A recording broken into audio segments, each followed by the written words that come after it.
I am the Tofu Golem. Please enjoy the video. You start by confirming the padlock is the resettable combination type and not a sealed unit. Remove shackle or open the lock using the current code so internal parts align. Keep tension on the dial or shackle while you work. Once done, use a small screwdriver or paperclip to access the reset lever or button. This prevents accidental resets.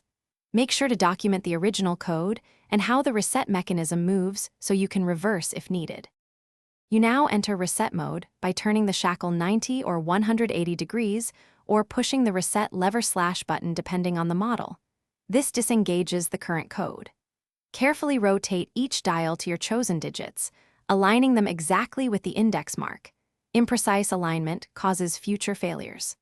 Once all digits are set, return the reset lever or shackle to its locked position slowly to engage the new code. Make sure to test the new. You finish by verifying the change. Lock and unlock the padlock at least 5 times to confirm smooth operation and reliable indexing. If the lock fails, go back into reset mode and recheck each digit's alignment. Small misalignment or debris can prevent proper engagement. Once done, relock and memorize or store the code securely. If problems persist after multiple attempts, make sure to consult the manufacturer instructions or replace the lock to avoid being stranded. Thanks for watching.